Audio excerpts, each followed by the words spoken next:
quero convidá-los para uma leitura bíblica. Capítulo 9 do Evangelho segundo escreveu João. Quero ler esse texto, alguns versos apenas. Quero que você fique bem atento àquilo que Deus tem para repartir conosco nesta noite. Quantos acharam o texto, digam amém. Se você perceber que a pessoa do seu lado não tem uma Bíblia ou não trouxe a sua Bíblia, reparta a Bíblia que você tem em mãos com esta pessoa para que ela possa acompanhar a leitura. Diz assim: e passando Jesus viu um homem cego de nascença, e os seus discípulos lhe perguntaram dizendo: Rabi, quem pecou, este ou seus pais, para que nascesse cego? E Jesus respondeu: nem ele pecou, nem seus pais pecaram, mas foi assim para que se manifestem nele as obras de Deus. Convém que eu faça as obras daquele que me enviou enquanto é dia. A noite vem, quando ninguém pode trabalhar. Enquanto estou no mundo, sou a luz do mundo. Tendo dito isto, cuspiu na terra, e com a saliva fez lodo e untou com o lodo os olhos do cego, e disse-lhe: vai e lava-te no tanque de Siloé, que significa o enviado. Foi, pois, e lavou-se, e voltou vendo. Quantos dizem amém por essa leitura? A simples leitura deste texto já é uma mensagem assim. Não haveria necessidade de acrescentar absolutamente nada. Mas me deem alguns minutinhos só para nós fazermos uma reflexão neste texto. É interessante quando nós analisamos os milagres que Jesus realizou durante o seu ministério aqui na terra. Está o som, pastor? Muito obrigado, está ótimo assim mesmo. Obrigado. É Milton. Deus abençoe. Obrigado. Os milagres que Jesus realizou durante o seu ministério, eles tinham alguns objetivos específicos. O primeiro deles era atender alguém que no momento estava carente do milagre. Alguém que se aproxima de Jesus, alguém que chega próximo de Jesus, precisando ser tocado por ele. Jesus nunca deixou de atender essas pessoas. Vocês se lembram que um certo dia um leproso chegou diante de Jesus, e quando chegou diante de Jesus disse: Senhor, se tu queres, tu podes me tornar são. Jesus olhou para ele e disse: quero. Ficção. E imediatamente o leproso ficou curado. Então os milagres de Jesus, em primeiro lugar, tinham como grande objetivo atender alguém que naquele momento precisava do milagre. Segundo grande objetivo, mostrar aos homens que verdadeiramente ele era o Filho de Deus. Só para avivar a memória de vocês uma vez mais, quando Jesus ressuscita Lázaro, ele para diante da sepultura e faz uma oração que parece que não tem muito sentido, porque a oração não é terminada. Jesus não termina a oração. Jesus para diante do sepulcro e diz: Senhor, Pai, eu sei que tu sempre me ouves, mas para que este povo saiba que tu és Deus e eu sou teu filho a quem enviaste. Jesus para a oração aí. A oração não tem complemento, não tem conclusão. Jesus diz: para que esse povo saiba que tu és Deus e eu sou teu filho a quem enviaste. Olha para a sepultura e diz: Lázaro, vem para fora. E Lázaro ressuscita. Então o segundo grande objetivo dos milagres de Jesus era mostrar aos homens que verdadeiramente ele era o Filho de Deus, o enviado de Deus. E o terceiro grande objetivo dos milagres de Jesus durante o seu ministério é para que aqueles milagres que atendiam alguém que no momento estava carente, que deixavam um testemunho de que verdadeiramente ele era o Filho de Deus, aqueles milagres não poderiam morrer com o passar dos anos, mas eles precisavam estar vivos para que em outros lugares, em outras épocas, alguém como nós aqui esta noite tomássemos conhecimento desses milagres, e ao tomarmos conhecimento desses milagres, a nossa fé fosse avivada e nós pudéssemos crer que Jesus ainda é o mesmo e que realiza os mesmos milagres. Isso não é filosofia, isso é Bíblia. Quando aquela mulher quebra o vaso de alabastro e derrama o azeite, o unguento que estava dentro do vaso sobre a cabeça de Jesus, alguém reclama, e Jesus diz o seguinte: o que esta mulher está fazendo é um ato muito interessante, sublime e precioso. Ela está antecipando a unção do meu corpo para a sepultura. E o que esta mulher está fazendo será lembrado em outras épocas e por outras pessoas. Segundo o que Jesus disse, nós estamos lembrando o que aquela mulher fez. Então os milagres deveriam ficar registrados para avivar a fé de outras pessoas em outras épocas, em outros lugares. Eu pergunto para você essa noite, antes de entrar na mensagem propriamente dita, quantos creem que Jesus é o mesmo e tem poder para realizar os mesmos milagres? Levante o seu braço e o glorifique para o Senhor. Se você pode crer, tudo é possível àquele que crê. Esta noite já foi profetizado aqui, será uma noite de milagres. Eu creio num Deus que faz milagres e eu sei que Ele poderá fazê-los hoje. Mas vamos ao texto. Esse texto é muito interessante. Embora ele retrate um milagre, a cura de um cego, ele traz em si algumas preciosíssimas lições que eu gostaria de poder refletir com vocês esta noite. Ouça bem, nós vamos ter tempo para glorificar mais tarde. A primeira lição que eu consigo entender neste texto que lemos, e eu creio que ela é muito própria para esta noite, até porque estamos reunidos em um congresso, em um evento, em uma confraternização de jovens, e eu creio que isso vai servir para abençoar a vida de muitos jovens aqui. A primeira lição que eu encontro nesse texto é a seguinte, ouça bem: o nosso passado, ele não tem poder para influenciar o nosso futuro. O que eu quero dizer com isso? O que nós seremos, o que você vai ser no futuro, não está atrelado ao que você foi no passado. O seu futuro não depende do seu passado. O seu futuro depende do seu presente.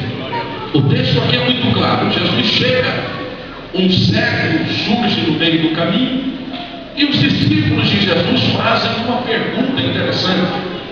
Eles olham para Jesus e dizem: mestre, diga uma coisa, quem foi que pecou? Foi ele que pecou e por conseguinte ficou cego? Ou foram seus pais que pecaram e por esta razão ele nasceu cego? Eles levantam ali um debate teológico. Jesus não estava preocupado em debater questões teológicas.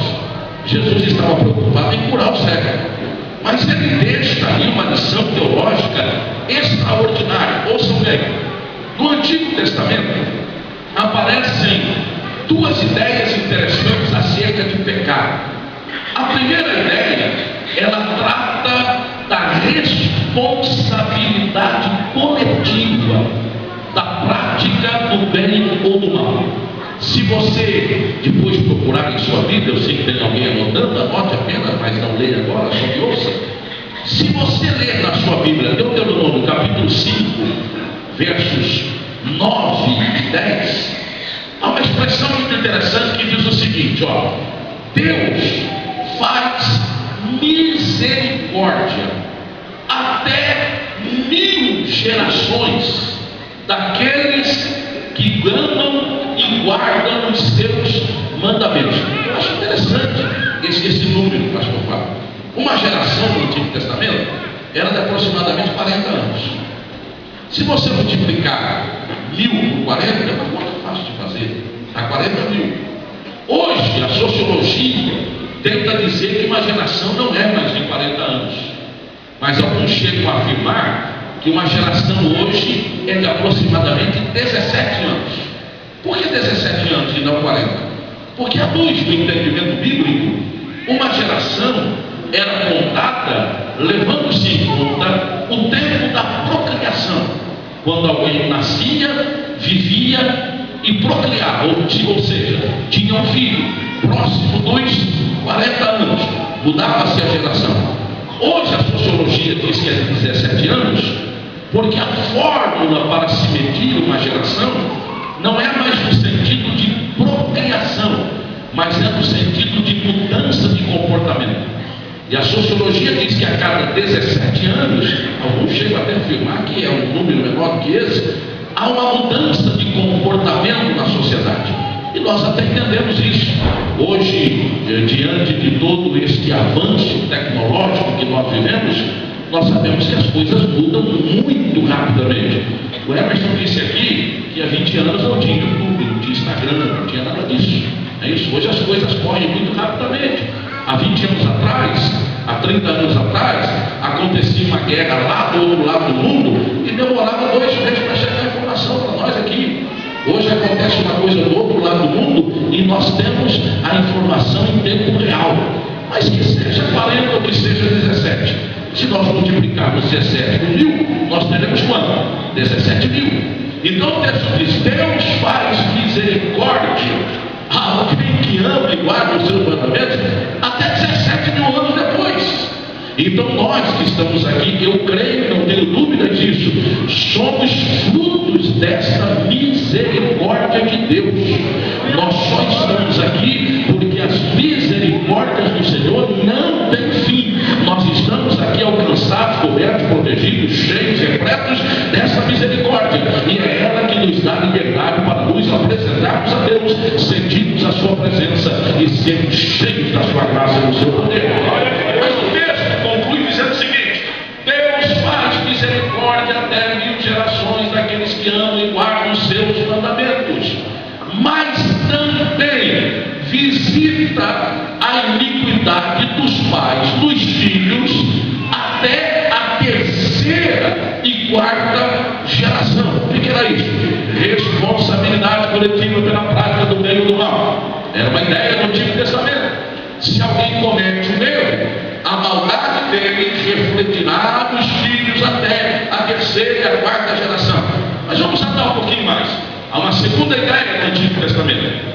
Ela fala sobre a responsabilidade individual, a responsabilidade pessoal da prática do bem e do mal. Aí, se nós formos lá para o livro do profeta Ezequiel, no capítulo 18, se eu não estiver enganado, versos 2 ali para frente, há uma expressão muito interessante. O Senhor dizendo através da boca de Ezequiel, ele diz assim: que pensais vós? É uma pergunta. Os que usais esta parábola sobre a terra de Israel, dizendo: os pais comeram uvas verdes e os dentes dos filhos se engordaram. Traduzir a palavra engordar, que era muito antiga, né? Ficaram ásperos. Eu sou do interior, assim como você. Eu sou vizinho de vocês aqui. Nasci na cidade de Itatiba, moro em Itatiba, fui batizado nas águas de Baita Paulista, fui membro da igreja aqui. Então na minha cidade a gente diz o seguinte: amarra a boca. Quando você come uma fruta verde, o que acontece? Amarrou a boca, ou seja, os dentes ficaram ásperos. Aí o Senhor disse: quem dizeis vós que usais esse ditado que os pais comeram frutas verdes e os filhos ficaram com a boca amarrada? Vivo eu, diz o Senhor, que nunca mais direis esta parábola em Israel. Eis que todas as almas são minhas. Como é a alma do pai, assim também a alma do filho. E a alma que pecar, esta morrerá. E tem uma coisinha a mais que eu quero que vocês saibam: o filho não levará a iniquidade do pai, e nem o pai levará a iniquidade do filho.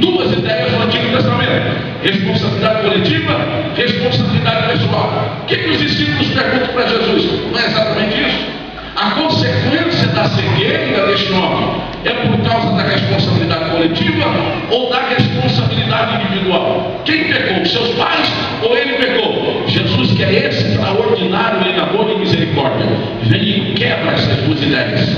Jesus disse: nem ele pecou e nem os seus pais pecaram, mas aconteceu isto para que se manifeste nele as obras do meu Pai. O que Jesus estava querendo dizer? Este homem não está atrelado ao passado.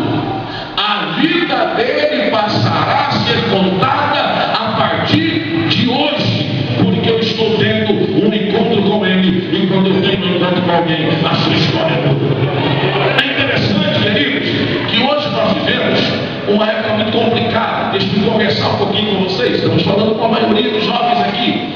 Hoje existe uma ideia, uma filosofia, uma doutrina que tem sido pregada aí em alguns dos nossos cultos. Eu tenho certeza que não nesse, mas em alguns dos nossos cultos tem sido pregada. E quando não se prega nos cultos, se usam aí as redes sociais para divulgar essa ideia, essa doutrina, essa filosofia, chamada maldição hereditária, onde as pessoas dizem que nós estamos atrelados ao que os nossos pais cometeram, ao que os nossos antepassados cometeram, ao que os nossos avós cometeram. E muitas pessoas chegam a pensar que são indignas de receber a bênção de Deus, porque estão atreladas a esta maldição, ou seja, estão vivendo a consequência desta maldição. E aí vem esses chamados pregadores de encantamentos, e eles usam os nossos cultos, eles usam as redes sociais, eles usam a TV, a televisão, eles usam o rádio para dizer que a nossa vida não prospera, que a sua vida não prospera, porque você está debaixo de maldição. E a Bíblia quebra essa ideia. Aí você perguntaria para mim: pastor Adilson, o senhor não crê em maldição hereditária? O senhor crê. Eu acabei de citar para vocês aqui 2 textos que falam sobre isso. Consequência da prática coletiva e individual. Agora há uma diferença entre você acreditar que é bíblico, senão eu teria que tirar da minha Bíblia o Antigo Testamento e ficar preso apenas ao Novo Testamento. Agora há uma diferença entre você crer que algo existe e entender que ele tem ação na sua vida. A maldição hereditária existe para quê? Para quem não tem Cristo, para quem não tem Jesus, para quem não conheceu a cruz, para quem não foi alcançado pelo sangue de Jesus.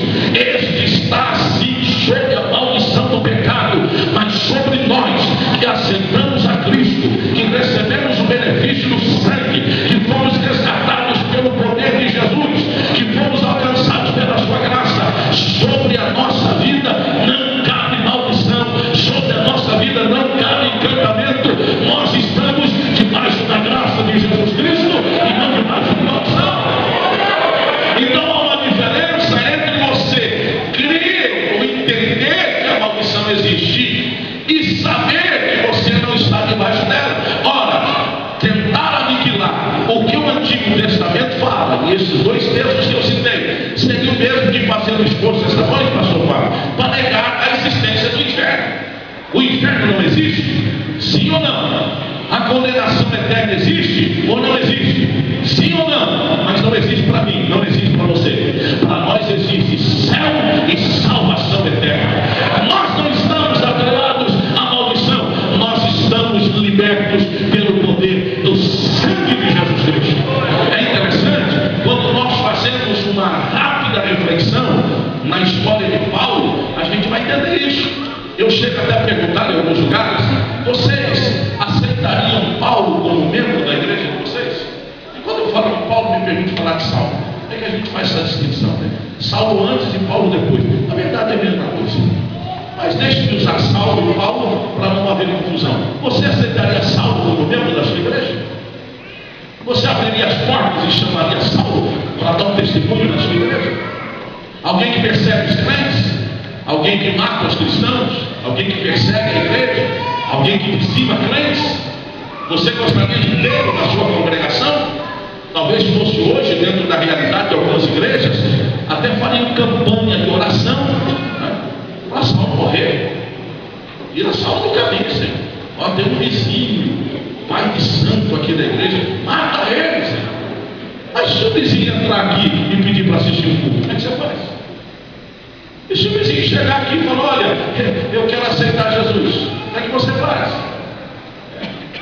Surgiu nas redes sociais esses dias um fato que aconteceu numa cidade aí, que havia um centro de macumba do lado da igreja. E a igreja fez uma campanha de oração e o centro fechou. E a dona do centro foi à justiça requerer uma indenização. E disse, olha, eu vim requerer uma indenização porque a igreja orou. E o centro de macumba faliu. Agora eu quero ser indenizado. O pastor diz, não tem nada a ver com isso. Mas isso aí não é coisa nossa, não. E aí vem a conclusão do fato. Uma mulher que requer a indenização por achar que a igreja orou e Deus agiu, e um pastor que tenta convencer os crentes que a oração não vale nada. Esse não é problema nosso. Não fomos nós que oramos, ou não foi resultado da oração. É mais ou menos isso que acontece. Às vezes nós nos perdemos no meio do caminho por criarmos uma tabela de valores que não coadunam com a palavra de Deus. Aí Saulo vai em perseguição à igreja de Cristo, tem um encontro com Jesus no caminho de Damasco, que vocês conhecem muito bem a história, e fica cego, e Deus chama quem? Ananias. Diz o Ananias, eu preciso que você preste um serviço para o meu reino, Ananias. Sim, Senhor, eu estou aqui. Olha o serviço que eu quero que eu preste. Olha, entra na cidade, entra lá na rua tal, na casa tal, e você vai lá fazer uma visita. Ananias diz, pois não, Senhor, visita comigo mesmo. Quem é que eu vou visitar lá? Você vai visitar um homem chamado Saulo. Ananias diz, Senhor, peraí, esse nome não me é estranho. Será que esse Saulo é aquele mesmo que eu já ouvi falar? O Senhor disse, é ele mesmo. Mas, Senhor, isso não vai dar certo, Senhor. Saulo é um homem perigoso, perseguidor, violento, dizima crentes, mata crentes. Aí o Senhor disse, não, fica tranquilo, Ananias, porque você vai encontrar já um Saulo um pouquinho diferente. Primeiro, ele está cego. Aí Ananias disse, bom, se está cego, já tem muita coisa a meu favor. Eu vou lá orar para o cego, ainda que ele reaja, eu tenho tempo para correr. Eu me lembro do meu amigo Emerson, que eu fui pregar na cidade de Rio Bonito, do estado do Rio de Janeiro, e o carro que nós pegamos no Rio para ir para Rio Bonito, o carro teve um problema mecânico e nós chegamos em Rio Bonito, era na sexta-feira, já perto da meia-noite, perdemos o culto na sexta-feira. E nós não tínhamos interesse de onde ir, para onde ir, mas sabíamos mais ou menos, alguns irmãos do Rio viajaram comigo, e nós sabíamos mais ou menos onde era a igreja. Nós fomos para a igreja.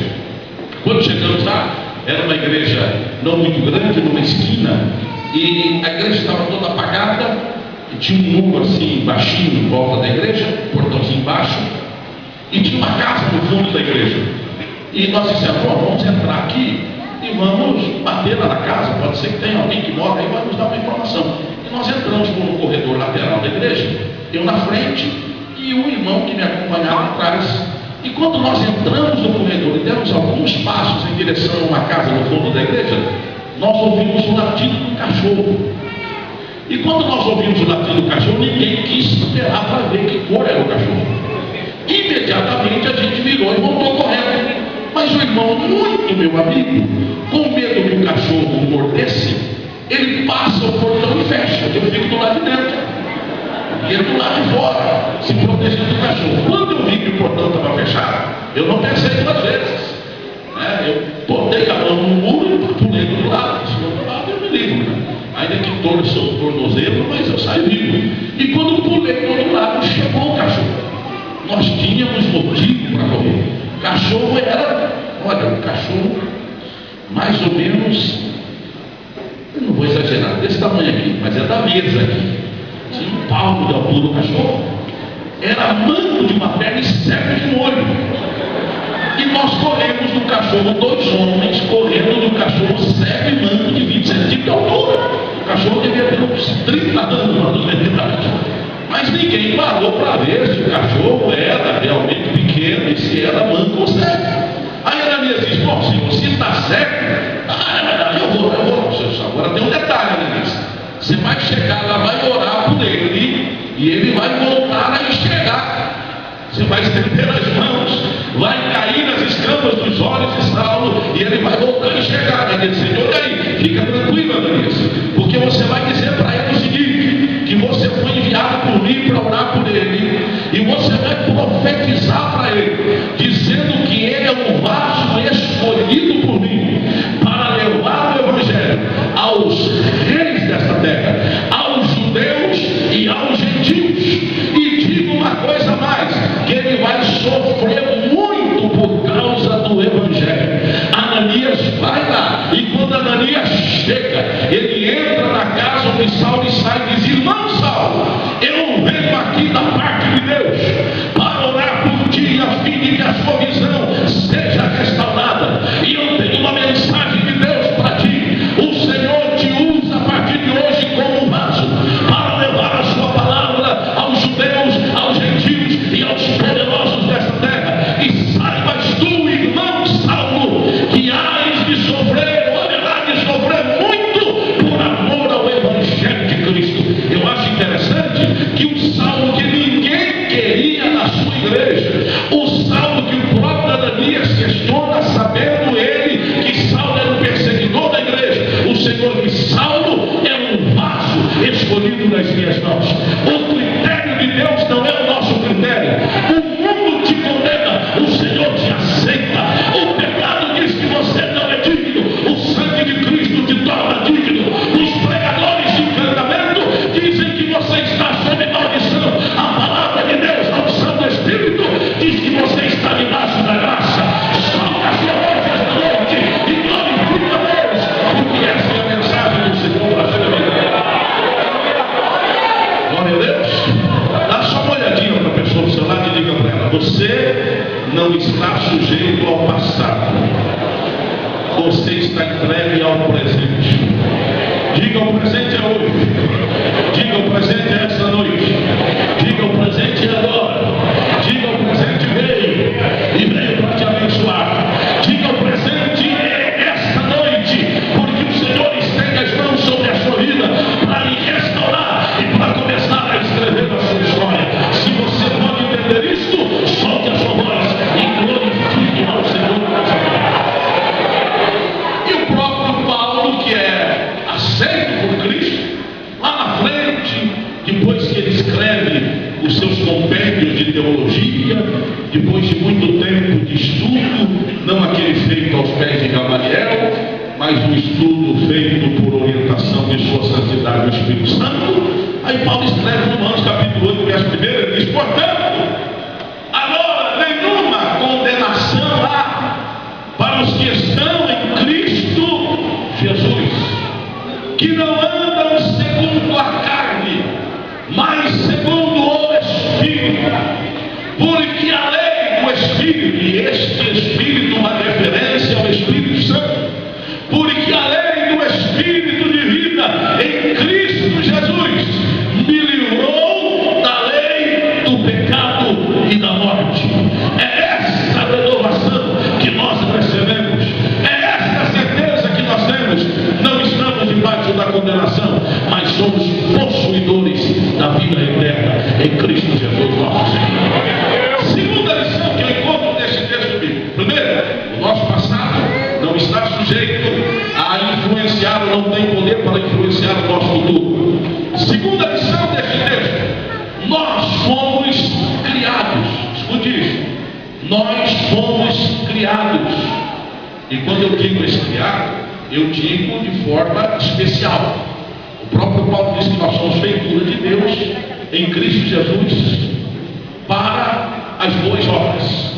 Essa palavra feitura no original grego é interessante. Ela tem a sua raiz no verbo poiel. E poiel é uma linguagem de artesão. Quando um artesão fazia uma obra que ele julgava ser perfeita ou próxima da perfeição, né, ele dava a esta obra uma classificação que era exatamente esta palavra no grego, poiel ou poema. Era uma referência a uma obra perfeita. Aí Paulo diz que nós somos um poiel, o poema de Deus. Nós somos a obra perfeita. Olha para mim um pouquinho aqui. Você foi criado para dar certo. Você foi criado para funcionar. É mentira de Satanás que você não vai a lugar algum. Eu venho aqui esta noite na autoridade da palavra de Deus e do Deus da palavra para dizer que você vai longe e vai impressionar muita gente, porque o Senhor te criou de uma maneira especial. Mas deixe, preciso que eu entendo que nós fomos criados, eu e você, para que as obras de Deus se manifestem através de nós. O que Jesus diz para os discípulos? Quando os discípulos questionam acerca da cegueira do homem, Jesus diz: olha, nem ele pecou, nem seus pais pecaram, mas isso aconteceu para que se manifestem dele as obras daquele que me enviou. Aí Jesus diz o seguinte: como é que eu faça as obras daquele que me enviou enquanto é dia? Porque a noite vem. Eu vou me prender até aí apenas. Não vou me prender à questão da noite ou do dia, mas vou me prender à ação de Jesus enquanto era dia, fazer as obras daquele que o enviou. A palavra de Deus nos faz entender que nós, como criação perfeita de Deus, devemos nos deixar ou nos entregar à ação de Deus, devemos nos colocar à disposição de Deus, para que a nossa vida e para que as nossas ações sirvam para glorificar a Deus. Como é que nós glorificamos a Deus? Como é que nós nos tornamos instrumentos de Deus para boas obras? Primeiro, através da mudança que nós temos. E eu estou falando de mudança de comportamento. A mudança de comportamento que nós temos quando nos encontramos com Cristo. Quando nós temos um encontro com Jesus Cristo, nós temos uma mudança radical de comportamento. Eu me lembro que com 18 anos de idade, mais ou menos, ou 19 anos, por aí, eu morava em Itatiba. Eu tinha uma empresa. Tinha um rapaz que trabalhava comigo. É muito interessante o testemunho desse rapaz. O nome dele era Décio. O Décio, ele fazia um trabalho pesado na empresa. E ele era um rapaz muito complicado. O Décio era uma pessoa muito rude, dependente de drogas, dependente do álcool, e um rapaz muito, mas muito violento. Era uma pessoa boníssima, extraordinária quando estava sã, mas era uma pessoa violenta quando estava sob efeito de drogas ou do álcool. E nós começamos a pregar o Evangelho para o Décio. E ele não queria saber de Jesus. Todas as vezes que nós falávamos de Jesus para ele, o Décio se esquivava, dizia: não tenho tempo para isso, eu sou muito novo ainda, e eu tenho que curtir a vida, eu tenho que aproveitar a vida. O Décio tinha um problema. Todo final de semana ele passava na cadeia, porque ele saía do trabalho, nós fechávamos a empresa no sábado por volta do meio-dia, 1h, e dali mesmo ele já ia para os botecos da vida e ia se drogar, e quando chegava ao final da tarde ele estava embriagado, misturava drogas com álcool e se tornava violento, e a polícia tinha que prendê-lo e só soltava no domingo lá pela meia-noite. O delegado da cidade era muito meu amigo, e ele chegou um dia na minha empresa e disse: Adilson, eu vou fazer um pedido, eu não sei se você pode me atender. Eu disse: pois não, doutor, se eu gostaria de deixar um camburão aqui na porta da sua empresa no sábado a partir do meio-dia. Eu disse: mas por que, doutor? Aqui a gente não mexe com dinheiro, e o dinheiro que a gente mexe é pouquinho, é só uma transação via banco, era uma agência de automóveis, é só via banco, a gente tem dinheiro aqui, não, o problema não é dinheiro, não, o problema é o Décio. Eu disse: mas por que o senhor quer deixar a viatura aqui? Não, porque a hora que você fechar a agência, eu já coloco o Décio na viatura e já levo preso, porque assim eu evito de botar os meus policiais para ficar procurando o Décio durante a noite. Eu disse: doutor, não vou dar a chance também. Mas o Décio ficou, e foi no domingo à noite. Eu saí da igreja e terminamos o culto. Eu fui para casa de alguns amigos, aquela reunião de jovens, e uma cidade do interior, tranquilo. Foi mais ou menos umas 10 horas, 10h30, 11 horas, eu estou voltando para casa. E nós morávamos a 2 quadras da igreja. Quando eu atravesso a avenida da igreja, eu vejo que está acontecendo alguma coisa na igreja. Tem alguma coisa lá que não está muito certo. Eu olho. O irmão que era o zelador da igreja, a casa do zelador, eram 2 casas antes do templo, E eu vi que o irmão estava na janela. E tentando gesticular alguma coisa. Fiz minha volta, o cara disse, como é que está? Lá. Olhei e disse, não, o que está acontecendo? Disse, senhor, irmão, Deus falou, vamos chover aqui. Nós estamos com um problema aqui. Disse, qual é o problema? Aí chegou um rapaz aí, eu não sei se ele está embriagado, se ele está drogado, não sei o que é, mas ele quer que eu abra a igreja para fazer a oração por ele. E eu disse para ele que agora não é hora de abrir a igreja. Se ele quiser a igreja aberta, abrir a terça-feira. Isso era domingo à noite. O pecador tem que esperar 48 horas para receber. Você imagina o ladrão da cruz, Jesus, lembra que me diz, ó, daqui 2 semanas você volta. Eu disse, mas irmão, o que está acontecendo? Disse, pois é, para ele voltar terça-feira, a igreja está aberta. Eu olho, e sentado na soleira da porta da igreja, estava, rapaz, estava meio escuro, eu olhei e disse, mas eu conheço esse cidadão. Avancei o carro uns 5 ou 10 metros, não mais do que isso. Quando cheguei, era o Décio, meu funcionário que estava lá. E eu disse, desci do carro, olhei para ele e disse, rapaz, você aqui? Disse, pois eu estava bêbado, completamente bêbado. Disse, pois eu vim aqui, eu queria uma oração, mas o irmão aí disse que não dava para orar por mim. Disse, não, vou orar para você agora. Disse, irmão, desce aqui, abre a igreja. Eu disse, não vai dar certo esse negócio, mano. Disse, vai abrir. Desceu, abriu a igreja, nós entramos, e eu me lembro nitidamente o rosto do Décio, a expressão que ele usou. Ele olhou para mim e disse, olha, está vendo? Quantas vezes você me convidou para vir da igreja? Eu nunca vim. Mas hoje eu tive que vir, porque eu estou com o diabo no corpo. E fica tranquilo, meu amigo, nós já vamos expulsar essa pessoa que está hospedada aí agora mesmo. E oramos por ele. Irmãos, deixe-me dizer uma coisa a vocês. Eu ainda creio que Jesus é poderoso para salvar bêbados. Eu ainda creio. E fico muito indignado quando a gente conversa com o irmão no domingo depois do culto. Como é que foi o culto lá? O pastor Fábio até que trouxe uma palavra boa, mas como é que foi o encerramento? A pessoa aceitou Jesus, mas foi bêbado. Como se bêbado não tivesse alma. Como se bêbado não dependesse de salvação. Como se Jesus fosse limitado para resgatar o bêbado e fazer dele um pregador do Evangelho. Meu pai é alcoólatra e hoje é pastor, prega o Evangelho de Cristo. Eu orei por ele e entendi que Deus podia fazer alguma coisa. Disse, e agora? Cadê a sua moto? Ele tinha uma moto. Ele disse, não sei, eu esqueci ele em algum lugar para ir, não sei onde foi. Chamou de levar em casa. Botei o teste no meu carro, saí da igreja e fui para a casa dele. Do trajeto da igreja até a casa dele, que não durava mais do que 5 minutos, 7 minutos, é isso. Ele olha para mim e cheio de alegria. Diz, rapaz, agora eu vou frequentar a igreja. Eu agora estou lá do lado da igreja. Nossa, que bom. E olha, eu não vim para dar trabalho, eu vim para trabalhar. Maravilha. Esse rapaz, nós precisamos criar um negócio na igreja. Ele disse, vai ser um grupo de evangelismo, de missão. Ele falou, rapaz, nós precisamos criar um negócio na igreja e tem que ser logo. Eu disse, o que é, Deus? Precisamos criar um time de futebol da Assembleia de Deus. Vocês viram agora, ele está nisso há 35 anos atrás. Será pecado com o Espírito Santo. Não tinha perdão. Rapaz, nós vamos criar um time de futebol da Assembleia de Deus. Olhou para mim, deu uma gargalhada e disse, não vai ter para ninguém aqui. Eu disse, tá bom, meu amigo, vamos pensar nisso depois. Deixa eu te levar em casa, deixa o pastor da igreja saber dessa ideia, fala comigo depois. Aí fui para a casa do Décio, cheguei lá, parei o carro, fui, bati na porta da casa, tinha uma escadinha de 3 degraus.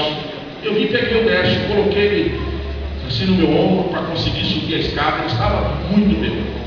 E eu subo com ele a escada.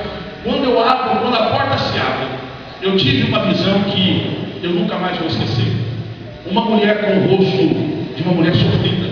A mãe do Décio era viúva, o pai tinha morrido há alguns anos. Uma mulher muito sofrida. Ela olha e vê o patrão do filho, carregando o filho, bêbado. Ela não foi capaz de olhar no rosto. Eu vi que os seus olhos encheram de lágrimas. E ela disse para mim, eu disse, não sei o que dizer. Eu disse, não, fique tranquila, só me mostra onde é o quarto dele. E ela foi sinalizando onde era o quarto, eu levei no quarto.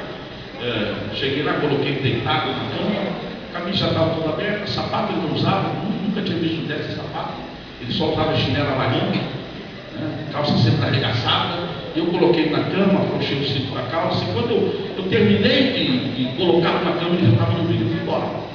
Segunda-feira de manhã eu vou trabalhar e o Décio não vai trabalhar na segunda-feira. Chamei o meu sócio, contei para ele o que tinha acontecido, ele era um crente. Ele disse: olha, quem sabe Décio está com vergonha do que aconteceu. Eu sei lá, está com algum problema de saúde, bebeu demais. E passou a segunda-feira, o Décio não veio. Terça-feira de manhã o Décio não apareceu para trabalhar. Quando chegou no período da tarde, era mais ou menos umas 3 horas da tarde, eu estava no escritório, no fundo do galpão da agência, e de repente eu vi que alguém entrou. E eu me levantei para ver quem era. Talvez um possível cliente, alguém que viesse para comprar um carro. E quando eu me levanto, eu me deparo com uma cena que eu até então não tinha visto. O Décio estava chegando. Depois de 2 dias, ele entra, e quando eu olhei, eu não acreditei. Eu olhei para o meu sócio e disse: irmão, eu fico de pé. O senhor não vai acreditar no que eu estou vendo. O Décio entra, roupa muito bem alinhada, calça passada, camisa fechada, cabelo penteado, sapato engraxado, uma cara bonita. Veio entrando, o vestimento, mas não é, ele já era um senhor, ele disse: não é ele, ele vem chegando. E quando ele entra na porta do escritório, o meu sócio, para tentar quebrar o gelo, achando que ele estava com dificuldade de chegar até nós, olhou para ele e disse: e aí, Décio, tudo bem? Ele disse: e aí, Décio, tudo bem? Não, a paz do Senhor Jesus. Eu sou o irmão Décio, me apresentando. E quando ele disse isso, nós fomos tomados pela presença de Deus no escritório da empresa. Começamos a chorar porque nós nunca imaginaríamos que aquilo podia acontecer, embora nós tivéssemos convicção de que Jesus podia fazer. E o Décio entra, vou resumir a história, foi o melhor operador que eu tive no grupo de jovens. Nunca faltava nas orações do domingo de manhã. Se nós marcávamos um culto de vigília, era o primeiro a chegar. Nós fazíamos naquela época, hoje não se faz tanto, mas nós fazíamos 5 ar livres no domingo à tarde. O Décio estava presente em todos os ar livres. Dias depois, Jesus batizou o Décio no Espírito Santo. Dias depois, ele foi batizado nas águas. Deus lhe deu uma esposa e uma família, e ele continua servindo a Deus. Sabe por quê? Porque Deus muda o nosso comportamento quando nós temos um encontro com Jesus Cristo. Se você pode entender isso, solte a sua voz e perdoe a Deus. Agora esse encontro se dá em ocasiões diferentes. Para alguns é no momento que aceita Cristo. Para outros é depois de um tempo que frequentam a igreja. E para alguns filhos de crentes é depois de alguns anos que estão frequentando a igreja. Porque embora sendo filhos de crentes, nunca tiveram um encontro com Jesus Cristo. Eu tenho uma notícia extraordinária para vocês esta noite. Jesus veio aqui. Ele entrou nesse santuário quando o primeiro irmão colocou o pé aqui dentro. E ele continua aqui até que um irmão esteja nesse santuário. E eu digo a vocês uma boa notícia. Jesus quer ter um encontro com você esta noite. Há coisas que precisam ser mudadas na minha vida. Há comportamentos que precisam ser mudados na sua vida. E Jesus está aqui para operar esta mudança esta noite. Você não precisa confessar nada a mim, nem ao pastor Fábio, mas confesse a Jesus Cristo. Ele é poderoso para transformar a sua vida e o seu comportamento. Só aqueles que creem nisto, soltem a sua voz e deem glória a Deus. Glória a Deus. Dá uma olhadinha para a pessoa ao seu lado e diga: ele sabe por que você existe. Diga: ele sabe por que você existe. Para dar testemunho do que Deus é. Para dar testemunho do que Deus faz. Agora olha para as pessoas e diga: o testemunho não é de ouvir falar, não. O testemunho é da sua experiência pessoal. O Senhor quer que você tenha uma experiência pessoal esta noite, para que você testemunhe daquilo que você viveu e não daquilo que os outros viveram. Porque às vezes nós passamos anos dando testemunho do que Jesus fez aos outros. Eu quero que você saia daqui dando testemunho daquilo que Jesus fez na sua vida esta noite. Só se pode crer nisso. Alegrem-se no Senhor e creiam que Ele é poderoso. Mas vamos encerrar uma terceira lição deste milagre de Jesus Cristo. Primeira lição: nosso passado não tem poder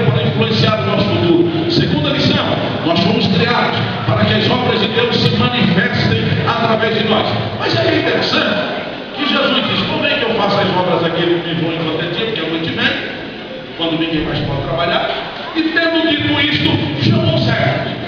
Aí vem o cego. Eu estou lá, no meio daquele grupo, em espírito, e parece que estou vendo alguém dizer, rapaz, você conhece Jesus? Estou ouvindo aí alguns testemunhos acerca dele. Você já viu ele fazer algum milagre uma vez? Não, as pessoas dizem que é muito bonito, mas eu também. Rapaz, você vai ver alguns magos. Você vai ver como é que Jesus faz. Olha, não pisque os olhos, porque os milagres que ele faz é muito rápido. Você vai ver, eu já vi ele chegar para um paralítico que estava há 38 anos numa cama. Chegar para ele e falar, levanta, toma a cama e vai para casa. Eu já vi ele chegar para um moço que estava no caixão de defunto, sendo levado para o cemitério, e ele chegar e tocar no caixão e dizer, levanta, e o moço levanta, rapaz, é algo extraordinário, fica ali, é algo extraordinário. E aí Jesus está escutando. Aí traz o cego. Logo o cego diante de Jesus. Todo mundo está esperando que Jesus vai olhar para o cego e dizer, vem. Aí Jesus, como se nada tivesse acontecendo, como se estivesse só ele e o cego naquele lugar, mas ninguém vendo. Jesus faz uma coisa que não fez em nenhum outro momento do seu ministério, pelo menos que a Bíblia registra. E me desculpe o que eu vou fazer, mas foi assim que Jesus fez. Jesus dá uma olhadinha para o lado assim, olha para o cego, faz assim. Jesus. Oh, esquece tudo que eu te falei, viu? Jesus, vive quebrantando a gente, quando a gente acha errado. Agora o Senhor, o que Jesus fez? Jesus está pensando. E como se aquilo já não fosse suficiente, Jesus abaixa e começa a mexer no pulso. Igual você fazia quando era menino, né? Cuspia no chão e ficava mexendo no pulso dele. Deus gostava de ter uma linha de pulso na boca, né? Você fazia isso. Eu fazia. Aí Jesus começa a mexer no cuspe. E a minha barriga diz, e você vai ficar lá do lado, bem longe de Jesus. Jesus começa a mexer no cuspe. Pega a massa para ver se está homogênea. Não, tem que mexer um pouquinho mais. Mexe um pouquinho mais no cuspe. E quando vê que o lodo está bem feitinho, Jesus pega, passa o dedo no lodo lá, os olhos do céu. Alguém talvez aqui se quebrou, se fosse hoje, ela fosse essa discriminação. Jesus passa o lodo nos olhos do céu e diz, vai e lava-te no tanque de Siloé. Sabe o que isso é? Agora você imagina um cego indo no tanque, numa aldeia relativamente pequena. A atenção que aquele cego chamou para si. As pessoas dizem, o que está vendo lá? É um ceguinho. O que é aquilo nos olhos dele? Sabe que vamos chamar de Jesus? Diz que é a fonte de amor terrível. Pois é, foi ele que fez isso. Mas não é possível. Aquele homem, Jesus, como é que foi o negócio? Cuspiu no chão, fez todo, passou nos olhos. Mas não podia fazer, não bem feito, tem que fazer na rua. Esse ceguinho, algo te contar, é o dia inteiro pedindo esmola, o dia inteiro perguntando a gente, quem sabe agora a obrigação. E vai atrás do cego uma procissão para ver o que vai acontecer lá no tanque de Siloé. E quando eles chegam no tanque de Siloé, o cego se curva, pega um pouco daquelas águas, passa nos seus olhos, e quando ele tira o lodo dos olhos, junto com o lodo sai a cegueira. E o cego começa a enxergar perfeitamente a tudo e a todos. Agora acompanhe comigo aqui, acompanhe comigo. Se Jesus tivesse dito ao cego, vê, e o cego tivesse enxergado, o que teria acontecido? Aqueles que estavam mais próximos de Jesus, iam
merece confiança no testemunho dele. Chama os pais dele, tem os pais do cego.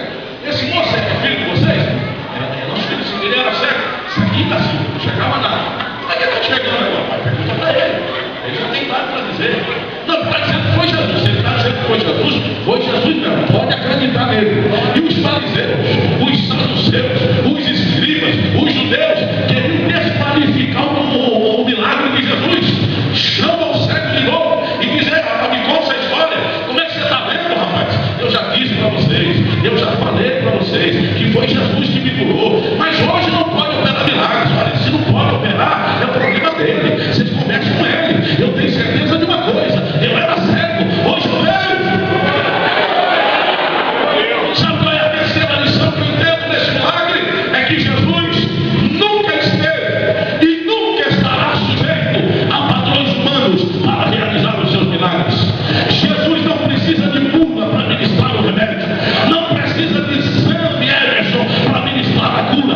Quando o exame diz que é um câncer que vai dizimar a vida de alguém, Jesus toma a frente e diz: eu não disse nada até agora, os exames para mim não representam nada, porque eu estou acima das impossibilidades. Se você pode crer, solta a sua voz e lê a igreja. Aí nós começamos a criar padrões para Jesus, padrões até para a cura. A oração para curar dor de cabeça são de 2 minutos, agora para curar câncer é 3 meses. Que padrão é esse? Será que Jesus que cura dor de cabeça, que cura câncer? Eu pergunto para vocês: o que é mais fácil curar? Dor de cabeça ou câncer? O que é mais fácil? Dor de cabeça ou câncer? Para mim os dois é difícil, porque eu não curo nenhum dos dois. Mas Jesus não tem esse problema. Jesus não tem essa impossibilidade. Ele cura a dor de cabeça, ele cura o câncer. Para Jesus não há problema difícil. Para Jesus não há problema impossível. Jesus conhece a sua estrutura, conhece cada célula do seu corpo. E Ele é poderoso para estender as mãos esta noite e operar milagres. Eu chego na igreja no domingo à noite. E quando eu estou entrando na igreja, uma irmã ou um marido me fala: pastor, ore comigo, porque amanhã eu vou me internar. Irmão Zeni, eu vou me internar amanhã. Eu fiz os exames e eu estou com um problema no fígado. Foram detectados 7 tumores no meu fígado. E os médicos vão extrair, vão tirar os tumores, porque há uma grande probabilidade dos tumores serem malignos. Espero que eu quero que o senhor ore por mim hoje. Eu disse: tá bom, irmão, vou lá. Começamos o culto. E eu senti no coração de fazer uma oração especial por ela. E disse: nós vamos orar pela irmãzinha. Vou convidá-la para vir aqui à frente. Quando eu estou convidando a irmã para vir à frente, o Espírito Santo diz para mim o seguinte: não ore você. Peça para alguém orar. Está bom, Senhor. Mas tem alguém específico? O Senhor diz: tem. Uma pessoa. E eu estou conversando com Deus. Eu disse: Senhor, quem é a pessoa? O Espírito Santo disse: sua mãe. Minha mãe. Está bom. Chamei ele para frente, chamei minha mãe, uma mulher de oração, que ora religiosamente 2 horas por dia. Chamei a minha mãe. E oramos pela irmã. E demos continuidade. Vamos embora, domingo. Passou a segunda. Chegou a terça-feira. Eu chego para o culto na igreja terça-feira. E quando eu entro no estacionamento da igreja, quem que eu vejo? Nós entramos seu marido. Ali ia se internar, onde eu internar, o que ele está fazendo aqui? E ela disse: pastor, o senhor tem 2 minutinhos para mim? Está aí. Deixa eu perguntar, o senhor não está no hospital, não? Estava. Mas já tive alta. Eu disse: mas a cirurgia foi tão rápida assim? Eu disse: não teve cirurgia. Tu não me conta, isso é isso que nós temos que contar com o senhor, pastor. Depois não, vem aqui, entra na sala, meu esposo. Disse: o que foi? Pois é, pastor, eu me internei ontem. E os médicos fizeram a última bateria de exames para começar o procedimento para a cirurgia que vai acontecer hoje. Quando foi mais ou menos umas 7 horas da noite, o médico entrou no meu quarto e ele estava muito bravo. Eu disse: mais bravo? Se é, ele entrou e disse: bonito, bem bonito. Muito bonito, né? vizinho, professora, político, que papelão, hein? A senhora vem aqui, se interna, faz a gente regimentar um grupo de médicos, bateria de exames, e não tem coragem de dizer para mim que já foi operado. Eu disse, doutor, deve estar vindo para mim. Não, é que você não quer deitado, não. Pode botar. Aquele médico assim, bem firme, sabe? Vem cá, vamos entrar, vem cá, marido. Fui lá, pegou os exames, colocou naquela luz, disse, vem aqui, olha aqui, a senhora sabe ler isso aqui? Eu disse, não sou professora, não sei ler exames. Pois eu vou mostrar para a senhora. Isso aqui foi o exame que nós fizemos há uns 15 dias atrás. A senhora também essas marquinhas aqui, conta comigo, contar a senhora sabe, né? Sei, agora até 10 eu sei. Então conta comigo, conta aqui. 1, 2, 3, 4, 5, 6, 7. 1, 2, 7. 7 tumores no seu filho. Estavam aí, os exames constataram, né? Que existiam. Agora vem aqui, olha o exame que nós fizemos hoje. Olha aqui, olha na tela aqui. Eu disse, não estou entendendo. A senhora está vendo aqui? Dá para contar 7? Eu disse que eu tenho dificuldade. Eu vou te ajudar. Olha aqui essa manchinha aqui, essa incisão aqui. Conta comigo. 1, 2, 3, essas marquinhas, está vendo? 7. Foram 7 incisões que foram feitas no seu filho para retirar os 7 tumores. Como é que a senhora vem dizer para mim que a senhora foi operada? Está aqui exame mostrando as incisões, a retirada dos tumores. Aí ela se lembrou da oração do domingo à noite. Ela olhou para o médico e disse, é verdade, eu tinha me esquecido. Só esqueceu de uma cirurgia que a senhora fez? Ela disse, eu tinha me esquecido, mas eu fiz a cirurgia sim. Onde é que a senhora fez a cirurgia? Foi no hospital da Assembleia de Deus. Ele disse, eu não conheço o hospital, lá no centro da cidade, na rua Conde Sargento, número 100. Ele disse, não conheço. Quem é o médico? É Jesus. Já entendi, é coisa de crente, né? Pega essas coisas e vai embora, só não tem mais nada. Ele me conta esse testemunho. Eu, como não poderia deixar de fazer, contei para a igreja, é lógico. Quem é o pastor que não vai querer contar o testemunho dele para animar a fé de outros irmãos? Conta o testemunho, a igreja se alegra, no outro dia à tarde, minha mãe me liga. Minha mãe mora em Itatiba, mora em São Paulo. Minha mãe me liga e diz, meu filho, tudo bem? Tudo bem. Diga uma coisa para mim. Aquela irmã por quem nós oramos domingo foi curada, não foi? Eu disse, mamãe, para de conversa. Já ligaram para a senhora. A senhora viu que testemunho maravilhoso? Eu disse, não, ninguém me ligou, não. Ninguém falou nada comigo. Eu estou te perguntando se Jesus não curou. Aliás, eu não estou perguntando, eu só quero a confirmação. Curou ou não curou? Eu disse, sim, curou. Por que a senhora está querendo a confirmação? Ela disse, eu sabia. Eu disse, como é que a senhora sabia? Ela disse, por uma razão única. Você se lembra daquele problema de coluna que eu disse para você que eu tinha? Minha mãe tinha um problema sério de coluna, que se ela levantasse de manhã e se curvasse para estender o lençol da cama, ela não conseguia endireitar um pouco mais. Por 2 vezes, teve que chamar o SAMU para tirar minha mãe de casa e levar para o hospital, completamente travada numa cadeira de rodas. Ela disse, você lembra daquele problema de coluna que eu tinha? Eu tinha que estender o lençol da cama ajoelhada, porque se eu me curvasse eu não endireitava mais. Eu disse, lembra? Ela disse, desde domingo à noite que eu não sinto mais nada. Estou estendendo o lençol sem nenhum problema. Não tenho mais problema, não tenho mais dores, não tenho mais nenhum desconforto. Eu só queria a certeza de que Jesus havia